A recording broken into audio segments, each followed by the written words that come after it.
IMOTEP, BKNFR, de nouveau, Renouveau. Soyez les bienvenus dans le Raouetepou de la communauté Couche Kamit Congo, du mouvement Couche Kamit Congo, de l'Académie de culture noire Couche Kamit Congo, du père Ankh M. Teouti et de la nation Couche Kamit Congo. Aujourd'hui, nous allons affronter un sujet intéressant. Avant tout, j'aimerais expliquer pendant quelques temps la raison pour laquelle je n'ai plus été sur les réseaux sociaux, je n'ai plus fait des vidéos. Tout simplement, j'aimerais encore ici rappeler la nature de l'évolution du temps et la corrélation avec les actions. Nous avons une évolution du temps et nous avons une corrélation avec les actions faites. Et il est important qu'à chaque étape évolutive, la corrélation avec les actions faites soit parfaite et ne soit pas inverse. Dit-on dans les langues baba, dans les langues abba, que toute chose a son temps. Et nous avons commencé cette mission, ce voyage, avec une propagande des réveils.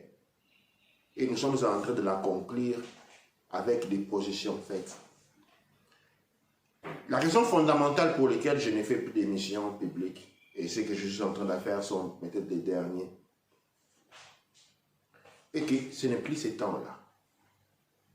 Ce temps-là est dévolu. Ce temps-là est fini. Cette énergie-là, cette énergie d'éveil a été utilisée à suffisance et il n'y en a plus. À ce moment, ceux qui sont éveillés sont éveillés. Ceux qui ne sont pas éveillés, eh bien, ils dorment. L'énergie du réveil, c'est l'énergie qui nous est produite le matin. Les matins, on se réveille parce qu'il y a l'énergie de l'éveil. Mais quand on n'a pas pu se réveiller le matin, à 6h, 7h, 8h, 9h, à 14h, on va ouvrir les yeux. Mais on va rester toute la journée dans le sommeil. On aura les yeux ouverts. Mais on va rester avec les yeux ensommeillés pendant toute la journée. Et le soir, on dormira aussi très vite. Parce qu'en fait, c'est comme si on ne s'est pas réveillé du tout. À ce moment, donc, nous sommes divisés entre les réveillés, non plus les éveillés. Nous sommes divisés entre les réveillés et les non-réveillés. Mais les réveillés et les non-réveillés sont en train de marcher ensemble, sont en train de parler ensemble, sont en train de cogiter, de projeter ensemble. Mais ils auront deux chemins. Les réveillés seront en mesure d'aller de l'avant, de finir une journée et de recommencer un autre le lendemain. Le non-réveillé est bloqué dans un rêve. Toute sa journée n'est qu'un rêve lucide. Et il va retourner rapidement dans le temps des rêves. Et le lendemain, il devra recommencer la même journée. Et encore, et encore, et encore. Du point de vue zoroastre de l'observation du temps, tout simplement de la thermodynamique, nous parlerons de la loupe du temps.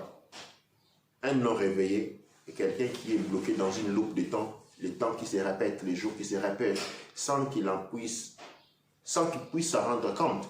Tout ce qui résulte tout ce qu'il peut sentir, c'est qu'il est ennuyé. Il est ennuyé, les choses ne changent pas, semble-t-il qu'il ne progresse pas et n'est pas à mesure de se rendre compte qu'il est renfermé dans une loupe à défaut d'éveil. Parce que l'énergie d'éveil à ce moment est finie. Et donc, ce message que je viens aujourd'hui est un message qui est destiné seulement aux réveillés. C'est un message qui est destiné seulement à ceux qui ont pu se réveiller, à ceux qui ont pu profiter de l'énergie de l'éveil. Seuls eux seront en mesure de le comprendre. Ou pas, ou mieux encore, ces messages que j'ai dorénavant ferai est destiné à renforcer le caractère du travail de ceux qui sont réveillés et ne représentera que du bruit dans les oreilles de ceux qui ne sont pas réveillés.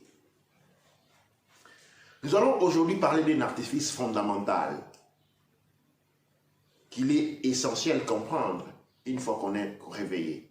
Eh bien, cet artifice fondamental est la toute première institution à exister. Cette institution, c'est la religion. Selon la vision Couche Kamit Congo, et non pas par définition du dictionnaire, je vais essayer de donner le cadre, non pour pouvoir parler bien des religions, mais pour pouvoir comprendre la substance. Avant d'en arriver là, il est important de comprendre un point fondamental, lequel est que tout mot qui existe, toute phrase, toute circonstance, tout événement est un symbole. Le symbole est un élément représentatif d'une réalité. Toute chose devant vous cache une réalité. Ougour, que j'ai dans ma main droite, à la voir, il s'agit d'une canne. Mais en réalité, cette canne cache une réalité. Et le réveillé est celui qui regarde la canne et voit la réalité qu'il y a derrière. L'ensommeillé regarde la ougour, voit un morceau de bâton bien travaillé. Toute chose garde une réalité. Votre propre corps est un symbolisme. Pendant très longtemps, nous avons répandu la notion selon laquelle le corps physique est le véhicule de l'esprit. Aujourd'hui, je vous apporte un élément essentiel, un élément adjonctif réservé à ceux qui sont réveillés, et que dans le corps physique, seulement les pieds de l'esprit rentrent.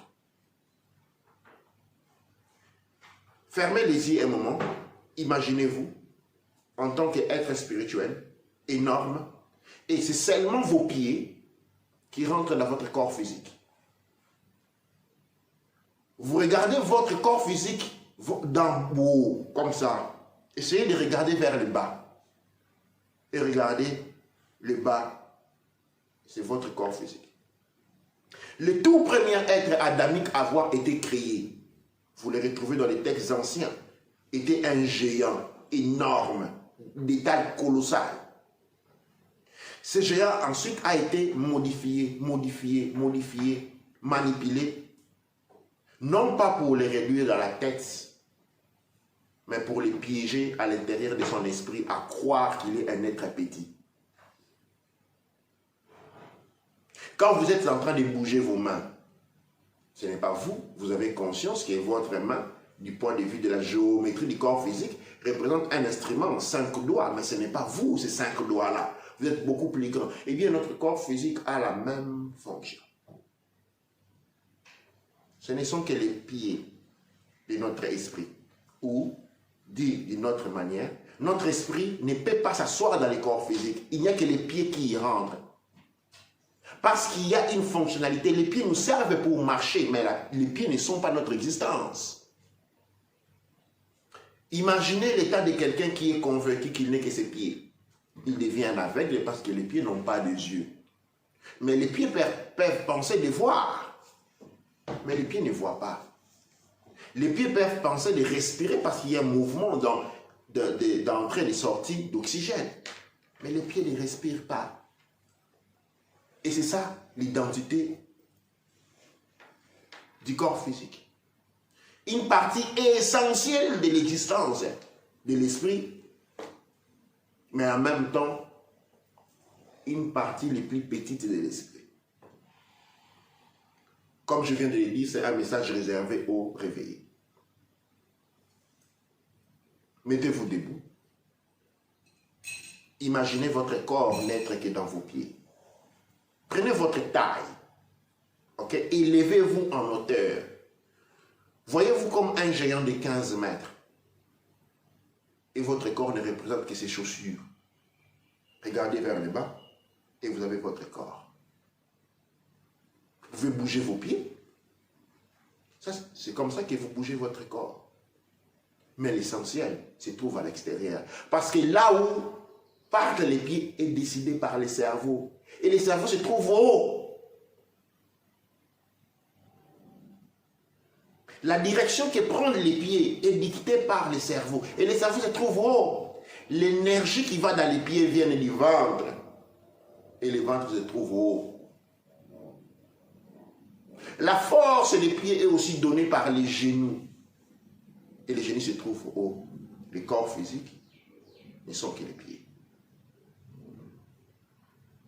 Ce que je viens de dire, cet énoncé est strictement lié avec la religion. La religion est née comme instrument de l'élévation de l'homme et non comme un dogme.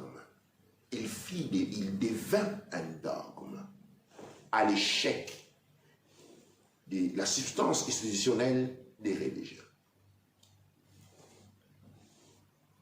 Les religions existantes aujourd'hui, vous savez bien qu'elles sont nées des religions préexistantes.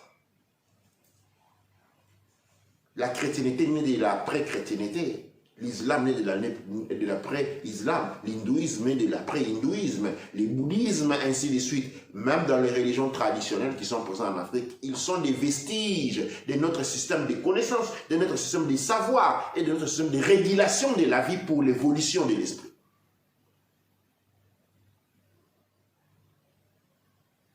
Ce système-là aussi représente que les pieds. Il y a une corrélation. Du moment où l'être humain oublie que son corps ne sont que ses pieds, la religion qu'il pratique n'est plus que la religion des pieds.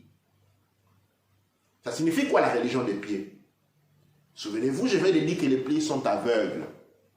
Ils ne peuvent pas voir. Ils pensent voir. Ils sont convaincus de voir, mais ils ne peuvent pas voir. Et la religion des pieds est une religion aveugle. La religion du pied, c'est le fouet qui contrôle sa marche. C'est ainsi qu'une religion qui contrôle la marche, qui ne profite plus à l'évolution, est un dogme. Les dogmes dont nous voyons devant nous ne sont pas en relation avec ce que nous sommes.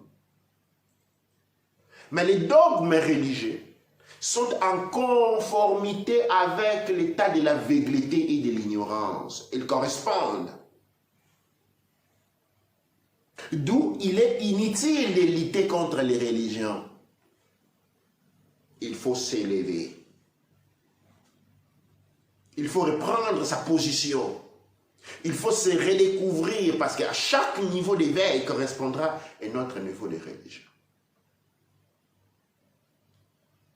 À chaque niveau correspond un niveau de religion. Et donc, la lutte contre les religions ou les systèmes spirituels est une fausse lutte, est un faux combat. La lutte contre la politique est un faux combat, dans le sens que vous ne savez pas pourquoi vous êtes en train de combattre. Du moment où votre existence est confinée dans les pieds, on parle de confinement, on a expérimenté le confinement du corps. Mais savez-vous depuis combien de temps votre esprit a été confiné? Savez-vous depuis combien de temps votre esprit a été confiné? Vous avez vécu génération après génération, incarnation après incarnation, désincarnation après désincarnation dans un état de confinement perpétuel et inconscient. Eh bien, le confinement du corps physique est une opportunité de se réveiller. Pas toujours une mauvaise chose. C'est une opportunité de se réveiller, de réaliser qu'il y a un confinement beaucoup plus puissant que ça. Sur l'échelle des fractales et la notion de fractale, rien ne peut se manifester qui existe déjà dans le monde de l'esprit.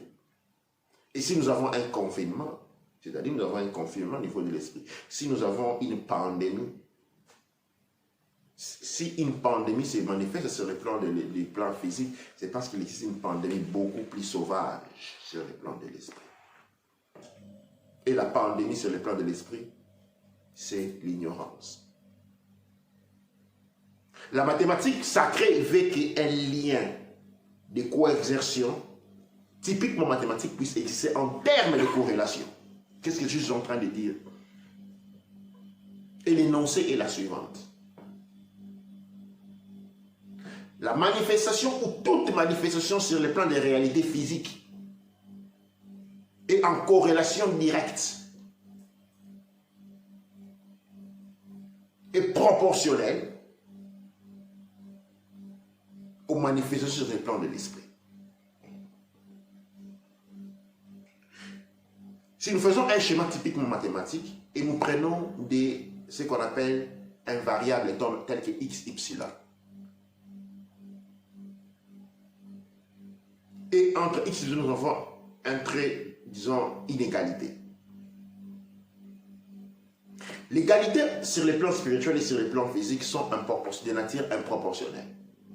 C'est-à-dire, pour qu'une réalité se manifeste avec une intensité 10 sur les plans physiques, elle doit exister sur les plans avec une proportion 100 sur les plans spirituels. Ce que nous voyons exister sur les plans spirituels en termes de lumière, en termes de réussite, en termes de prospérité, correspond à la lumière 100 sur le plan de l'esprit, sur le plan de notre existence. Quand notre esprit vit dans la lumière, la conséquence est le développement sur le plan physique.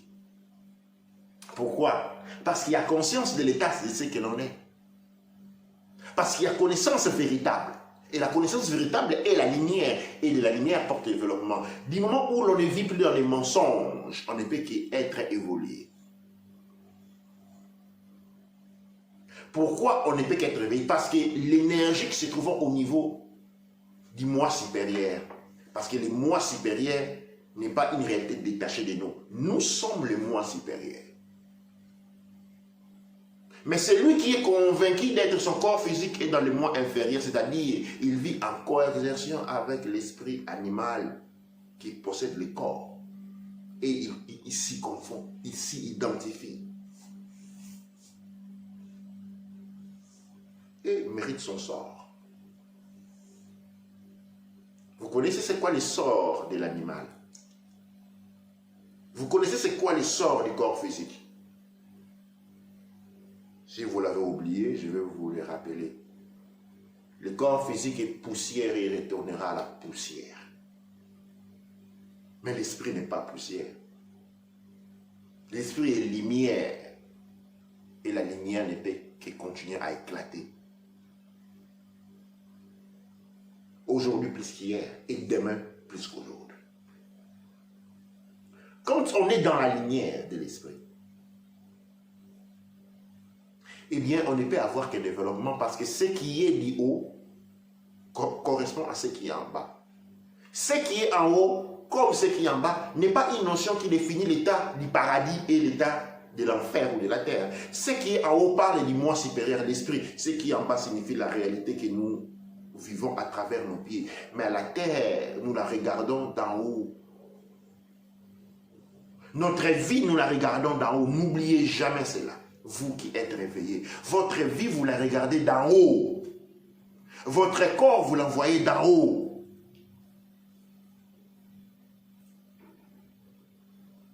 Et quand vous vous retrouvez et quand vous êtes en haut de votre corps, vous dominez vos émotions. Et vos émotions sont dominées par ces faits-là. Vous dominez, vos envies sont dominées par ces affaires-là. Car l'esprit ne peut être affecté par les limites mortelles, des désirs, des volontés du corps, destinés à la poussière.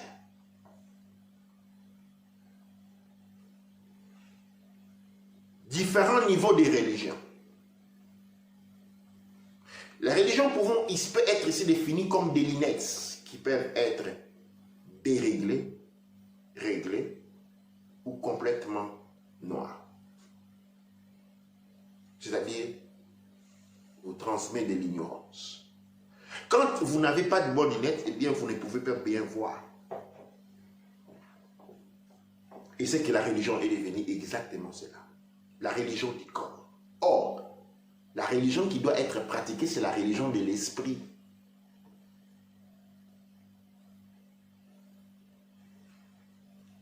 Quand vous êtes dans un trou, ok, et que vous avez une corde,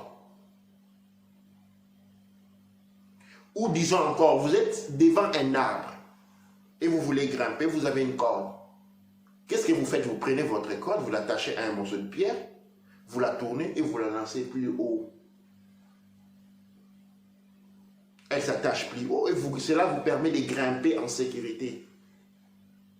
Quand vous êtes arrivé là où vous devriez arriver, vous détachez votre corde, vous la lancez encore plus haut. La corde, c'est la religion. D'un point de vue symbolique, bien entendu. Si vous attachez votre corde devant vos yeux, à votre niveau, vous ne pouvez aller nulle part. Mais vous pouvez en vivre dans l'illusion que vous êtes en train d'aller quelque part. Si et quand vous avez été convaincu que votre corps, c'est vous. C'est ainsi que vous vous lancez dans des prières à ne jamais finir, à des veillées de prières, action de grâce, action de croix, on prie du matin au soir. Mais la prière n'est pas une activité physique. Elle n'appartient pas au monde physique. La méditation n'est pas une activité physique, d'autant plus qu'on doit être ferme quand on la fait. Elle appartient à d'autres réalités. Aux réalités du moi supérieur. Ce message est destiné à ceux qui sont réveillés. Pas à ceux qui sont en train de dormir. Parce qu'ils sont en train de perdre leur temps à m'écouter. Et tout ce que je dis, ce n'est que du charabia.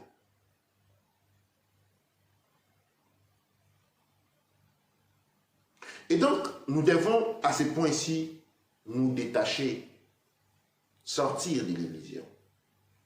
Sortir de ces sentiments qui veulent que l'on regarde les religions avec mépris, avec dégoût. Parce que le système de connaissance ou d'ignorance qui engendre et qui a été engendré par ce système et qui les entoure, fait que vous soyez concentrés seulement sur cela. Tout ce que j'entends dire, moi je ne veux plus la religion des Occidentaux, c'est mauvais, je veux la religion de mes ancêtres. C'est quoi la religion de vos ancêtres? Est-ce que vous connaissez vos ancêtres? De qui êtes-vous en train de parler? Vous êtes en train de parler des ancêtres de l'époque de la colonisation, de l'esclavage, ou de quels ancêtres vous êtes en train de parler? Est-ce que vous connaissez l'histoire de l'humanité noire? Pour parler d'ancêtres. De qui êtes-vous en train de parler? Et si vous n'avez aucune idée sur qui vous êtes en train de parler, de quelle religion vous êtes en train de parler?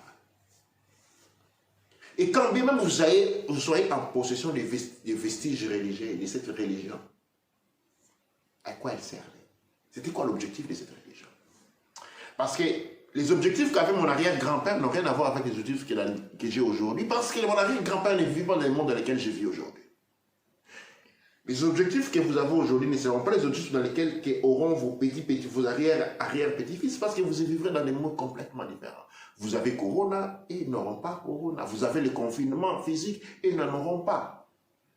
Et ceux qui ont eu vos arrière-grands-parents, vous n'avez aucune idée de cela. Et comment pouvez-vous pratiquer ce qu'ils pratiquaient? C'est comme si vos arrière-grands-parents qui étaient en guerre devaient faire la ronde du village chaque jour pour s'assurer que personne n'arrive. Et vous, dans un temps de paix, vous continuez à faire la ronde du village pour faire quoi? Les religions reliées au corps physique.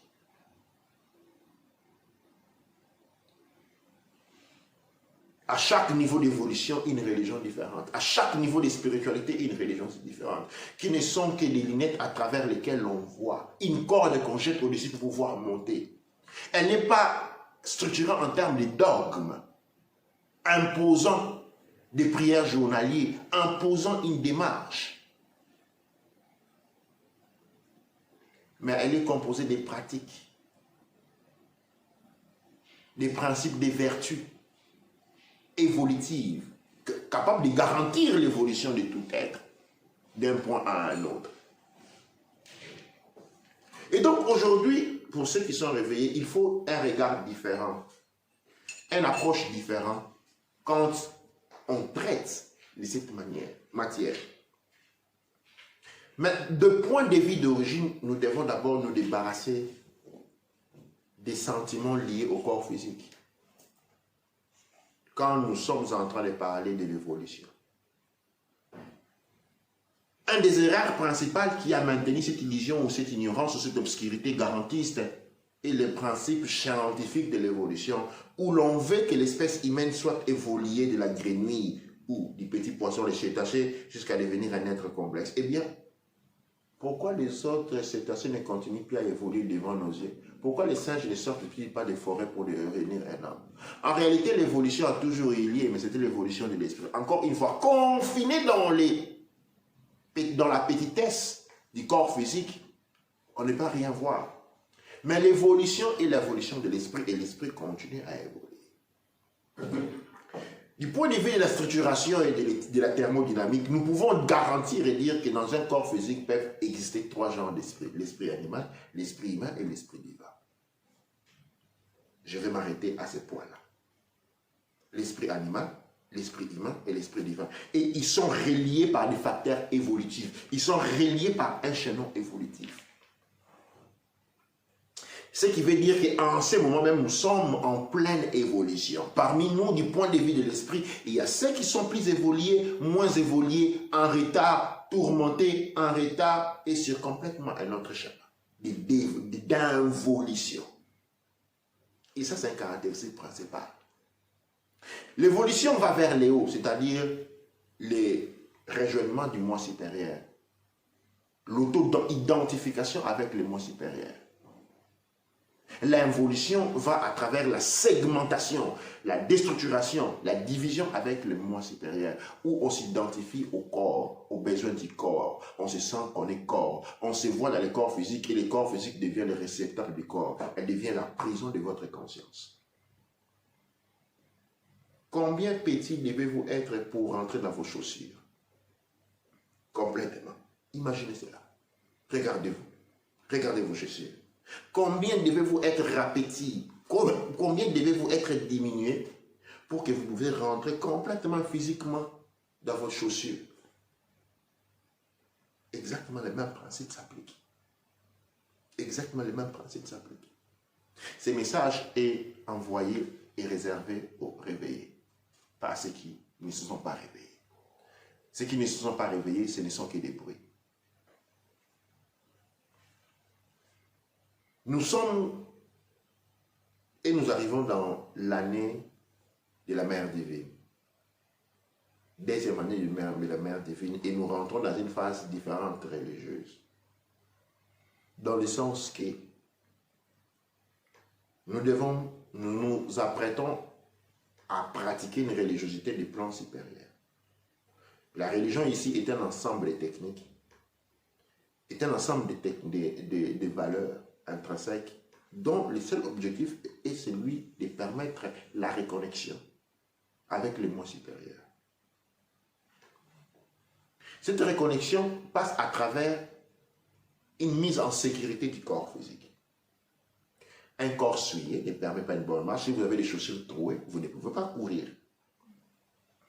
Et cette mise en sécurité du corps physique passe à travers ce qu'on appelle les valeurs éthiques et morales, garanties par des traditions qui ont été léguées, données.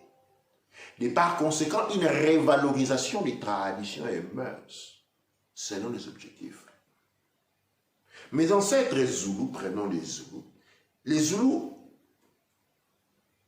le clan Zoulou ou la dynastie Zoulou a été créé pour répondre à des questions de guerre. Il avait été créé pour répondre à une invasion. Un échec a été essuyé de ce point de vue-là, mais il n'y a pas eu de reconversion. Cela se démontre par le fait que tout le monde sait que les Zoulous sont faciles au couteau. Ces traumatismes des guerres de Chaka n'ont pas été dégagés. Il n'y a pas eu une reconversion parce qu'avant Chaka Zoulou, quand on vivait dans la paix, tous ces éléments n'existaient pas. La configuration du clan Zoulou a été faite pour répondre à des exigences bien particulières. Et quand ces exigences sont venues à finir, il fallait une reconversion. Ou quand ces exigences ont été mitées, il fallait une reconversion. C'est la même chose dont nous sommes en train de parler. Une reconsidération des traditions et coutumes parce que les pratiquer parce qu'ils ont été pratiqués par nos ancêtres sans connaître les raisons pour lesquelles ils ont été pratiqués, sans pouvoir mesurer l'intensité de ces mœurs, l'intensité du point de vue de la fonctionnalité et de la réponse de l'environnement. C'est un sacrilège qu'on est en train de commettre. Et nous avons vécu dans ce sacrilège pendant très longtemps, question pour laquelle l'échec est échec. Regardez le monde dans lequel nous vivons aujourd'hui. Il y a des guerres partout. Nous avons une guerre thermonucléaire en arrivée. Comment sommes-nous arrivés à ce point-là? Personne ne nous y a forcé. Nous sommes arrivés parce que nous avons vécu dans l'ignorance. Nous avons été écouter la voix du malin qui nous ont conduits dans les tunnels obscurs avec la promesse d'arriver dans la lumière. Mais vous ne pouvez pas rentrer dans les souterrains, vous projeter dans les tunnels et espérer trouver de la lumière. Absolument pas. Pour la lumière, on remonte à la surface. La surface, ce sont les hauteurs du moi supérieur. Les tunnels, ce sont les envies, les désirs du corps physique. Les désirs du corps physique créent des contrapositions, des divisions, renforcent l'ego et l'individualisme. Et quand on est dans les labyrinthes souterrains et que chacun prend son propre chemin, tous allez périr. Parce que vous ne pourrez jamais retrouver les chemins retour. Vous êtes dans l'obscurité. Eh bien, comment sortir de cette obscurité? Il ne faut pas faire le chemin retour. Il faut seulement réaliser que votre corps physique, votre existence physique, ne représente que les chaussures. Votre esprit n'est pas confiné dans le corps physique. Mais vous avez tout simplement été convaincu que vous êtes aussi petit que votre esprit correspond en taille, en dimension. Quand vous voyez les spiritualistes aujourd'hui, toutes les pratiques spirituelles, on vous dit, faites votre projection astrale et regardez votre corps. Comment vous voyez-vous, pour ceux qui ont fait les projections astrales? Vous voyez votre corps qui a les mêmes dimensions que vous en tant qu'esprit. Et vous n'êtes pas en train de réaliser que vous n'êtes en train d'utiliser que des différents véhicules alternatifs propres à votre corps. Vous n'êtes pas dans votre esprit. Vous avez déplacé l'attention depuis le corps principal au corps, par exemple, le corps des rêves ou le corps astral. Mais quand vous sortez de votre corps, c'est votre attention qui sort de votre corps, mais ce n'est pas votre esprit. Votre esprit, il est énorme. Quand on voit par rapport à l'esprit, le corps était juste quelque chose de tout petit. Qu'est-ce que nous devons faire? Qu'est-ce qu'il y a à faire? Il faut se laver. Il faut commencer à laver symboliquement le corps. Il faut baigner le corps dans la lumière. Quand votre corps est baigné dans la lumière, vous reprendrez la hauteur de votre esprit et reconnaîtrez la vérité. Que nous marchons sur terre en tant que des géants, du point de vue de l'esprit. Nous avons nos pieds en tant qu'esprit posés sur terre. Et notre véhicule d'expérimentation et d'évolution est le corps physique. Mais le corps physique ne voit pas. C'est le moi supérieur qui voit. Le corps physique n'entend pas. C'est le moi supérieur qui entend. Le corps physique ne sent pas. C'est le moi supérieur qui sent. Et quand vous avez été séparé de votre moi supérieur, vous êtes un aveugle. Donc, les seules perceptions possibles est l'ignorance. La lumière vous a quitté. En parlant de l'obscurité, l'obscurité n'est pas l'opposé de la lumière. Mais cependant, l'obscurité est ce que nous appelons la lumière passive. La lumière que nous voyons, c'est la lumière active. Mais c'est quoi la lumière en soi? La lumière, c'est l'esprit de l'éveil. Le matin, vous éveillez. La lumière, c'est l'esprit de l'éveil. Et cette lumière est contenue en nous parce que nous sommes lumière. Nous sommes des êtres éveillés, par définition. Nous avons été créés en tant qu'êtres éveillés, en tant qu'êtres sensibles.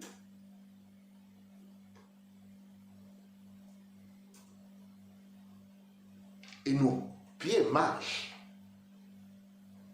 dans les domaines bas, garantis par l'obscurité et l'ignorance, pour que nous y apportons la lumière. Nous sommes ici pour apporter la lumière du haut dans le bas, et non nous nourrir des richesses de l'obscurité. En nous nourrissant des richesses de l'obscurité, qu'est-ce que nous apportons? L'avidité, la jalousie, la colère, la compétitivité, qui sont quoi? Les éléments de l'obscurité. Nous apportons l'obscurité vers le haut. Et vu que la lumière ne s'associe à l'obscurité, quand on s'est rempli d'obscurité, notre moi supérieur nous abandonne. Et quand notre moi supérieur nous a abandonnés, quand le moi supérieur se détache du corps, on est mort. On devient un véhicule, un habitat pour tout genre d'esprit déambulant autour. Tel est le plan de Kingala. Vous contraindre de l'obscurité pour détacher la lumière, vous détachez votre esprit. Mais du moment où vous identifiez avec votre corps physique, vous ne sentez même pas ce détachement. Et jour après jour, vous vous transformez en un être vil. Vous transformez en un nium. Un nium est limité par les désirs sur le plan physique. Parce qu'il a été conçu comme entité du plan physique et rien d'autre. Vous vous remplissez d'avidité, d'envie, de jalousie, de mépris.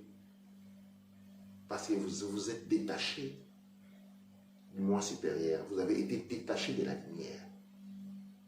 La richesse, nous l'avons en nous, en tant qu'esprit. Et c'est cette richesse que nous descendons vers le bas. En descendant notre richesse, notre lumière vers le bas, nous extendons le monde, nous extendons l'univers, nous devenons des planificateurs de la vie, descendant d'Aosa, portant la mission divine, de construire des mondes après les mondes. La lumière est la richesse la plus grande qui puisse exister. Cette richesse est incarnée en nous. Mais les richesses de l'en bas appartiennent au domaine de l'obscurité. Et quand on s'en s'entoure, quand elle devient l'élément le plus essentiel, nous nous laissons engouffrer par l'obscurité. Cette obscurité monte en nous, nous possède et nous détache du moi supérieur. Et une fois que le moi supérieur a été détaché, nous devenons de la nourriture pour les vers cosmiques. Les vers cosmiques sont toutes ces entités déambulants, des Kingalam, des Wapis, des Tuntuk. Tous projections du démiurge qui vous possèdent.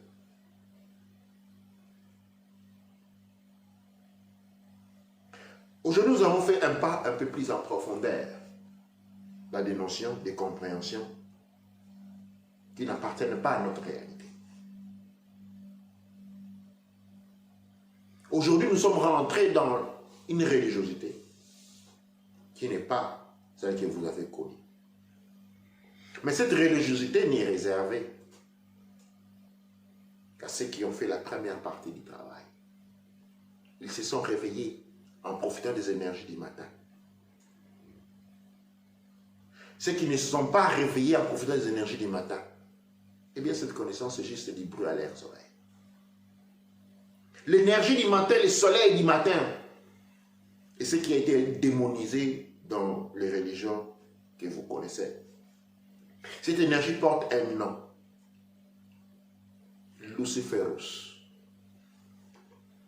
l'étoile du matin. Lucifer ne signifie que l'étoile du matin. Et quand vous avez refusé l'étoile du matin, vous vous êtes dirigé vers les divinités matérielles pour lesquelles vous priez pour votre propre vie, pour avoir plus d'argent, pour avoir plus de richesses, pour dominer les autres. vous avez embrassé les voies de l'ignorance, où la lumière ne descend point, investie d'obscurité.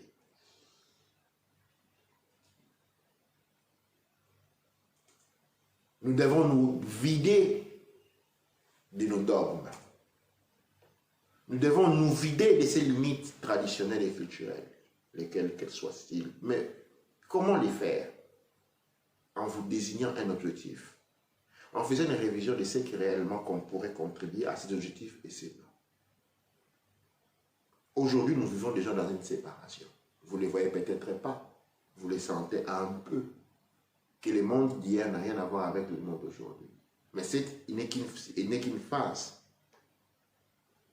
de transfiguration, de transformation. Les transformations ont commencé.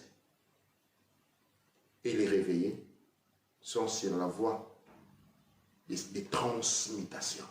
Après les réveils, nous avons la transmutation. Mais attention, la réussite n'est pas garantie.